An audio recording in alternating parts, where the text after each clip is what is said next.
الطيبين الطاهرين وأصحابه الأكرمين أجمعين وعلى من تبعهم بإحسان أجمعين إلى يوم الدين أما بعد فأعوذ بالله من الشيطان الرجيم بسم الله الرحمن الرحيم فما بكت عليهم السماء والأرض وما كانوا منظرين صدق الله العظيم وبلغنا وسندنا رسوله النبي الأمين الكريم ونحن على ذلك لمن الشاهدين والشاكرين والحمد لله رب العالمين إن الله وملائكته يصلون على النبي يا أيها الذين آمنوا صلوا عليه وسلموا تسليما اللهم صل وسلم وزد وبارك على حبيبك سيدنا ونبينا وقدوتنا ومولانا محمد وعلى آله وأصحابه أجمعين والحمد لله رب العالمين. شیخ نشین پر تشریف فرما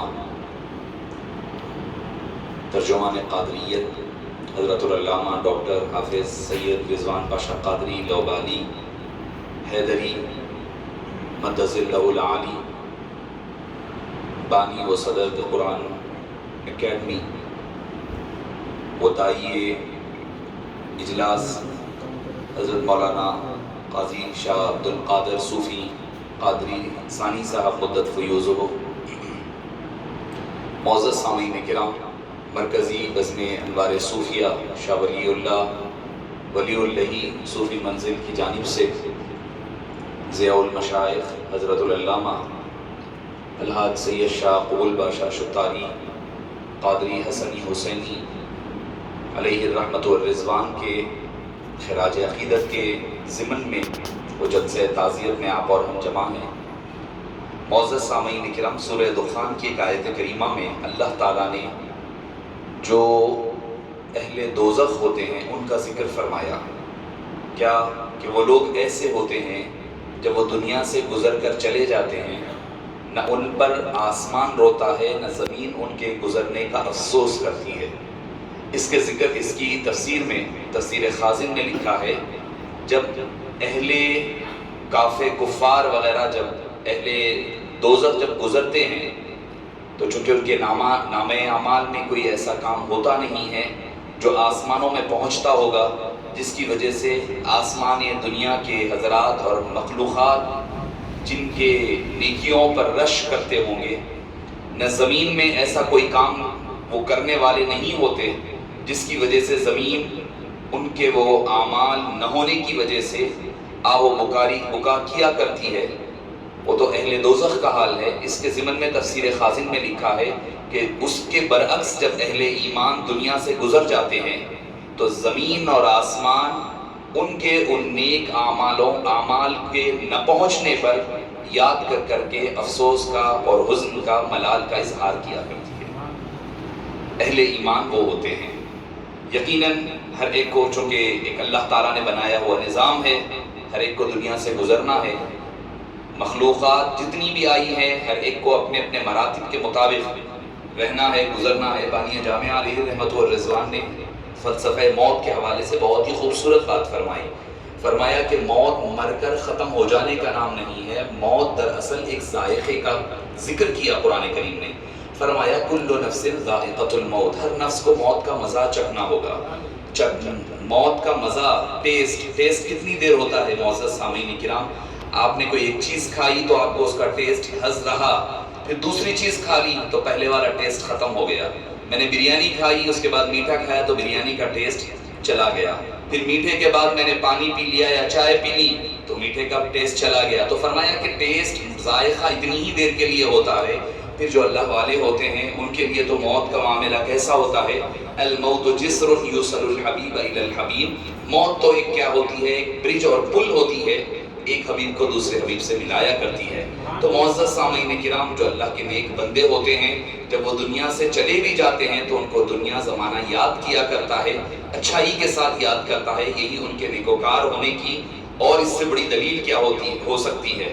معزز سامعین کرام، حضرت قبول باشا شتاری صاحب علیہ رحمت والرضوان، جن کی نیکی اور جن کے نیکوکار اللہ والے ہونے کی پہچان ہی یہی ہے، اللہ تعالیٰ نے رمضان المبارک جیسا مبارک ساعتوں میں وہ اس دار فانی سے کوچ کر کر کے جاتے ہیں.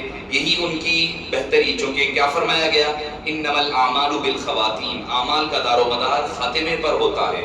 خاتمہ جیسا ہوگا اسی پر اعتبار کرتے ہوئے سارے فیصلے کیے جاتے ہیں. تو معزز سامعین کرام، حضرت میں سمجھتا ہوں کہ اسم بمسمہ تھے.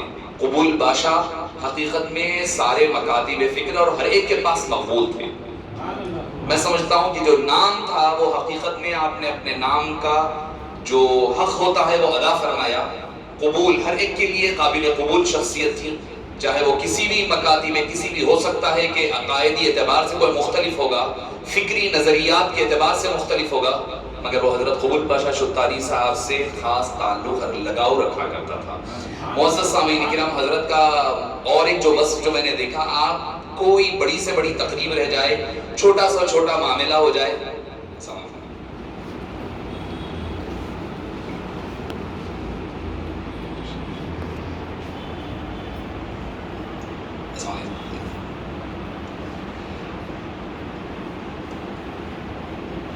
حضرت ابراہیم پاشا صاحب، فاروق پاشا صاحب مدت فیض تشریف لائے ہیں. معزز سامعین کرام، ایک دو باتیں کہہ کر اپنی گفتگو ختم کر دوں.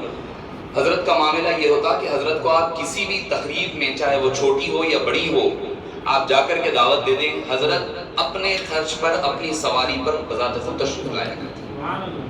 بذات خود تشریف لایا کرتے. آپ کو کوئی فارمیلٹی یا پروٹوکول نہیں مانگا کرتے کہ بھئی مجھے گاڑی چاہیے، مجھے یہ چاہیے، کچھ نہیں. آپ اپنے طور پر تشریف لاتے.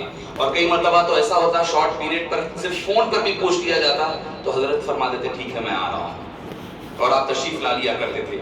تو ہر ایک کے نزدیک قابل قبول شخصیت کا نام حضرت ضیاء المشائخ حضرت قبول پاشا شتاری صاحب علیہ الرحمت والرضوان کی ذات مبارکہ، یعنی اپنا نام قبول جو تھا تو ہر ایک کے لیے وہ قابل قبول رہے ہیں. اور اس کے علاوہ حضرت کی جو سادگی اور علمی معاملہ ایسا، جب بھی کوئی گفتگو کے لیے بیٹھ جاتے تو بڑی نقیتلی اور علمی مباحث فرمایا کرتے. ابھی حضرت کے وصال سے رمضان المبارک سے قبل ہمارے پاس دلائل الخیرات اور ایک مقالات حضرت ابو رجا کے نام سے کتاب چھپی تھی، تو حضرت کے پاس حاضر ہوا تھا میں. تو آپ کے خانقاہ میں بہت دیر تک حضرت نماز عشاء ادا فرما رہے تھے. عشاء کے بعد بہت دیر تک بٹھا لیا آپ نے، اور مختلف واقعات باتیں ہوتی رہی. چونکہ حضرت عبدالستار خان صاحب علیہ رحمت والرضوان کے آپ کے اساتذہ میں ہوا کرتے، وہ خود ذکر فرمایا آپ نے. فرما کر کے ایک واقعہ، ایک بات بتائی کہ بابا حضور علیہ رحمت سے دلائل الخیرات کی باتیں رہی. پھر چونکہ وہ حضور بڑے پیر رضی اللہ عنہ کی بارگاہ میں حاضری دے کر کے تشریف لائے تھے، اس کے پورے تذکرے کہ حضرت شیخ خالد مدت فیوزوں نے آپ کے ساتھ کیسے معاملات کیے، سارے تفصیلات آپ نے سنائی. اس کے بعد ایک واقعہ سنایا. فرمایا کہ آپ کی مسجد میں آیا تھا، میں نماز پڑھ چکا تھا، مجھے جلدی جانا تھا کہیں پر. عشاء کی جماعت ٹھہر چکی تھی اور جماعت کا آغاز ہو گیا. عشاء چونکہ ہمارے پاس تقریب کے فوری بعد، محفل کے فوری بعد عشاء ہوتی ہے، اختتام پر، جلسے کے اختتام پر ہوتا ہے. تو عشاء کی جماعت کا آغاز ہو گیا اور میں واپس جانے لگا تو آپ کے والد گرامی شہید اللہ بشیر علیہ رحمہ میرے ساتھ آئے. میں نے کہا حضرت آپ نماز پڑھ لیجئے، میں جاتا ہوں. تو فرمانے لگے کہ عبادت کی قضا ہے حضرت، خدمت کی قضا نہیں ہوا کرتی. عبادت کی قضا ہو سکتی ہے، خدمت کی قضا نہیں ہو سکتی. تو بہرحال حضرت کی بڑی محبتیں شامل حال رہا کرتی. ہر وقت حضرت بڑی محبتوں کے ساتھ، اور حضور بڑے پیر رضی اللہ عنہ کے بڑے عاشق، بہت بڑے عاشق. میں نے بذات خود دیکھا ہے کہ حضرت کی جو نیاز مبارک ہوتی، میں نے حضرت کو اپنی آنکھوں سے دیکھا ہے. امبر پیٹ کی مارکیٹ میں بکرا تلاش کرتے ہوئے، خریدتے ہوئے بکرا دیکھا ہے میں نے جا کر کے رک کر کے پوچھا حضرت آپ یہاں پر آپ کسی کو، تو نہیں میاں بابا بڑے پیر کی نیاز ہے، میں کسی کو روانہ کرنا نہیں چاہتا تھا، میں چاہتا تھا کہ بذات خود آؤں اور خرید کر کے لے کر جاؤں. تو یہ آپ کا تعلق، مگر ایسا نہیں کہ بڑے پیر کے عاشق ہے، دوسرے سلاسل کے ساروں کے ساتھ ادب کے ساتھ، ادب تعظیم کو اس کو برقرار رکھا کرتے. یہ آپ کی وصف تھی، اوصاف، جو کئی اوصاف میں سے چند باتیں آپ کے گوش و گزار کرنے کی سعادت حاصل کی گئی. ہمیں پیغام یہی ہے کہ آپ نے جو ہمیں وسعت قلبی جو بتلائی ہے، آپ کے جو طریقہ کار تھا، ہر ایک کے پاس آپ کا جانا اور ہر ایک کے ساتھ محبت کے ساتھ اسی محبت اور تعلقات کا استوار رکھنا، یہ آپ کا پیغام ہے. اللہ پاک سے دعا ہے کہ اللہ تعالیٰ آپ کو اعلی علین میں اعلیٰ سے اعلیٰ مقام عطا فرمائے، اور آپ کے مریدین و متوسلین اور لواحقین کو اور آپ کے جانشین کو اور حضرت فاروق پاشا صاحب کو صبر جمیل عطا اور اجر عظیم عطا فرمائے. آمین بجاہ طہ و یاسین برحمتک یا